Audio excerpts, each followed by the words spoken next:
आज ना मी सकाळी अगदी 5च मिनिटांमध्ये मस्त छान अशी चवदार टिफिनसाठी ही पत्ताकोबीची भाजी बनवली आहे। चण्याची डाळ टाकून ही पत्ताकोबीची भाजी इतकी छान टेस्टी तयार होती ना। सकाळ सकाळच्या घाईमध्ये ना जर आपल्याला टिफिनला काही सुचलं नाही ना तर ही पत्ताकोबीची भाजी डाळ टाकून नक्की ट्राय करा, खूप भारी लागते, टेस्टी भाजी आहे। तर चला बघूया आपण याला बनवायची कृती, लागणारे साहित्य। व्हिडिओ आवडल्यास तर लाईक करा आणि चॅनलला सबस्क्राइब करा। तर इकडे बघू शकता खूप सुंदर अशी ही टेस्टी भाजी तयार होती अगदी 5च मिनिटात। तर चला बघूया आपण याला लागणारे साहित्य। इकडे मी टिफिन पुरती भाजी बनवायची, त्यामुळे बघा थोडीशी पत्ताकोबी अशी पातळ स्लाइस कट करून घेतलेल्या आहेत छानपैकी। खूप कमी वेळामध्ये ही भाजी तयार होती। तर अशी पत्ताकोबी बारीक कापून घ्यायची, पातळ पातळ काप करायचे। त्यानंतर इकडे मी चण्याची डाळ भिजत ठेवली होती, सकाळी उठले होते त्यावेळेस 1 तास भिजत ठेवली होती। तर छान अशी डाळ भिजून निघलेली आहे। ह्याच्याऐवजी तुम्ही मुगाची डाळसुद्धा इकडे वापरू शकता। तर पत्ताकोबीची भाजी न डाळ वापरता सुद्धा होऊ शकते। त्यानंतर 1 चिरलेला टमाटर, 1 चिरलेला कांदा, कढीपत्त्याची पानं, मिरची, याच्या व्यतिरिक्त काहीच भाजीला या लागत नाही साहित्य। खूप छान टेस्टी आणि चवदार अशी ही भाजी तयार होती अगदी झटकीपट। तर कढाईमध्ये तेल तापत ठेवलेलं आहे। त्यामध्ये मी कढीपत्त्याची पानं टाकते आणि राई टाकायची। चांगली एक तडका तयार करायचा आपल्याला मस्त। तर राई जिरे तुम्ही टाकू शकता, पण शक्यतो राईच टाकायची। तर मी इथे 1 चमच्याच्या अंदाजाने राई टाकून घेतली। आता थोडेसे कढीपत्त्याची पानं आणि राई तडतडून झाले की मग आपण ह्याच्यामध्ये बारीक चिरलेला कांदा, टमाटर आणि मिरची टाकून घ्यायची। तर सर्वप्रथम आपण इथं बारीक चिरलेला कांदा जो आहे तो टाकून घ्यायचा। हे असं सर्वप्रथम आपण ह्या राई जी आपण टाकली, म्हणजे मोहरी जी टाकली आपण कढीपत्त्यामध्ये, त्याच्यामध्ये कांदा परतून झाला थोडासा की त्याच्यामध्ये आपण हिरव्या मिरच्या टाकायच्या। कमी तिखटवाली हिरवी मिरची आहे आणि असं जरा मिक्स करून घ्यायचं। थोडंसं याला मिक्स करून झालं की मग आपण बारीक चिरलेला याच्यामध्ये टमाटर टाकून घ्यायचं। म्हणजे सकाळी उठलं की कधी कधी भाजीला काही नसतं फ्रीजमध्ये आणि दुसरी गोष्ट सुचत पण नाही आपल्याला की नेमकं बनवायचं काय। अशा वेळेस ना, आणि घाई जर झाली असेल तुम्हाला, तर त्यावेळेस ना ही पत्ताकोबीची भाजी इतकी छान ऑप्शन आहे करायला, खूपच भारी लागते आणि झटकीपट होणारी भाजी, काहीही वेळ लागत नाही बनवायला। तर आता मी याच्यामध्ये अर्धा टमाटर कट करून टाकलेला आहे।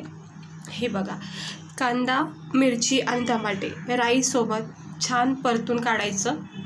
जोपर्यंत ह्याच्यामधला थोडासा कच्चापणा नाहीसा होते तोपर्यंत याला परतून काढायचं मंद आचेवर।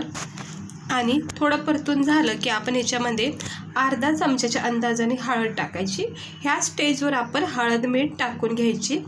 तर हळदीचा वापर इकडे कमीच करायचा, अगदी पिवळट नको आहे आपल्याला भाजी जास्त हळदीची। त्यामुळं इथं अर्धा चमचा हळद टाकायची, अर्धा चमचा गरम मसाला टाकायचा। आता मी भाजीची क्वांटिटी कमी करते म्हणून मी अर्धा चमचाच मसाले वापरते। त्यानंतर इकडेच ह्या स्टेजवर चवीनुसार मीठसुद्धा टाकून घ्यायचं आणि हळद, मीठ आणि गरम मसाला जे आपण टाकून घेतलं हे सगळं याच्यामध्ये एकजीव करून घ्यायचं, मिक्स करून घ्यायचं। हे असं मिक्स करून झालं की चांगल्या मसाल्याचा फ्लेवर जो आहे ना तो कांदा, टमाटर, मिरचीला पॅक होऊन जातं। आणि हे थोडंसं परतून झालं की आपण ह्याच्यामध्ये भिजवलेली जी चण्याची डाळ आहे ती टाकून घ्यायची। डायरेक्ट पत्ताकोबी टाकून घ्यायची नाही। सर्वप्रथम मुगाची असो किंवा चण्याची डाळ असो, जी पण डाळ भिजवलेली असेल ती याच्यामध्ये टाकून घ्यायची, तुम्हाला जितकी लागेल तितकी।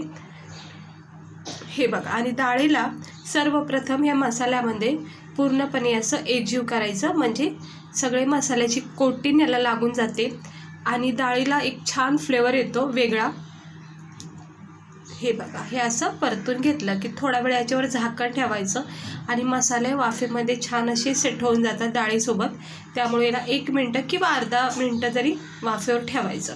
आता हे बघा, हे थोडा वेळ ठेवलं आणि मस्त हे मसाले जे आहेत ना, आपण कांदा, टमाटर, गरम मसाला, हळद, चवीनुसार मीठ जे टाकलेत त्याला छानपैकी सेट झालेलं आहे डाळीला। आणि मग आता आपण हे पत्ताकोबी टाकायचं, कारण पत्ताकोबी डाळीच्या मात्रामध्ये खूपच लवकर शिजली जाते। त्यामुळं अगोदर डाळीला थोडंसं नरम सॉफ्ट करायचं तेलामध्ये, म्हणजे जे आपण परतून घेतो त्यावेळेस। आणि मग त्यानंतर ही पत्ताकोबी अशी टाकून घ्यायची आणि सगळ्या डाळीसोबत मसाल्यासोबत मिक्स करून घ्यायचं. मिरची, कांदा, टमाटर जे पण आपण वापरले त्याच्यामध्ये ही पत्ताकोबी असे एकजीव करून घ्यायची. सगळे मसाल्याची कोटिंग लागते. हळद मीठ जे पण टाकले परफेक्ट असे एकजीव होऊन जातं कोबीला. हे बघा खूप सुंदर भाजी तयार होती. ही माझी तर खूप फेवरेट भाजी आहे. याच्यामध्ये बटाट्याची काप टाकू शकता. याच्यानंतर तुम्ही याच्यामध्ये हिरवे वाटाणे जे आहेत ते सुद्धा तुम्ही टाकू शकता. आता मी याच्यावर झाकण ठेवले, थोडीशी वाफ भेटलेली आहे.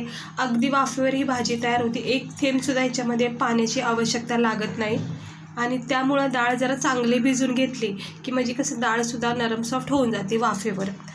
आता बघा मस्त आपली ही भाजी नरम पडत चाललेली आहे.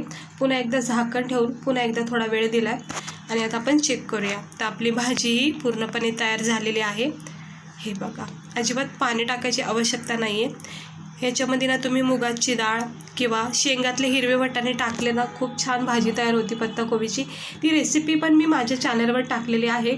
कोबी आणि वाटाण्याची भाजी तीसुद्धा तुम्ही नक्की ट्राय करा आणि तो व्हिडिओ पण बघा, खूप भारी आहे. हे बघा मस्त सुंदर अशी ही आपली ही टिफिनसाठी झटकीपट सकाळच्या घाईमध्ये ही तयार केली भाजी मी आज टिफिनसाठी. तर खूप भारी वाटते ही भाजी. खाता वेळेस इतकी छान चवदार लागते ना. तर तुम्ही पण नक्की ट्राय करा एकदा. अशी ही डाळ कोबीची भाजी केलीच असेल सगळ्यांनाच. पत्ताकोबी डाळीची भाजी ही सगळ्यांना माहिती आहे. पण एक बोलायचा प्रकार असा की आपल्याला ज्यावेळेस घाई होती ना त्यावेळेस तुम्ही ह्या अशा भाज्या नक्की करा, सोप्या पद्धतीच्या, कमी वेळात होणाऱ्या. तर आपण थंड करून एका प्लेटमध्ये काढून घ्यायचं. आता मी प्लेटमध्ये काढून दाखवते तुम्हाला. इकडे बघू शकता किती छान अशी ही आपली पत्ताकोबी डाळकोबीची भाजी तयार झालेली आहे. खमंग टेस्टी चवदार अशी टिफिनसाठी किंवा तुम्ही दुपारच्या जेवणासाठी, रात्रीच्या जेवणासाठी सुद्धा तुम्ही ही भाजी अगदी सहजपणे बनवू शकता. तर सुंदर अशी ही भाजी तयार झालेली आहे. ह्या भाजीमध्ये कोथिंबीर वगैरे नाही टाकली तरी काही हरकत नाही. फक्त बटाटे टाकू शकता किंवा बटाटे नसेल तर वाटाण्यासोबतसुद्धा ही भाजी छान होती. तर कशी वाटली तुम्हाला आजची ही सिंपल मी तुम्हाला टिफिनसाठी ही डाळ कोबीची भाजी दाखवलेली आहे. तर आवडली असेल तर लाईक करा, चॅनलला सबस्क्राईबर करा आणि अशी भाजी कमी वेळाने घाई असेल ना तर नक्की ट्राय करा. तर खूप छान चवदार लागते. रोटीसोबत, भाकरीसोबत किंवा डाळ भात सोबतसुद्धा ही भाजी खूप भारी लागते. तर चला ही माझी टिफिनची भाजी झालेली आहे आज तयार.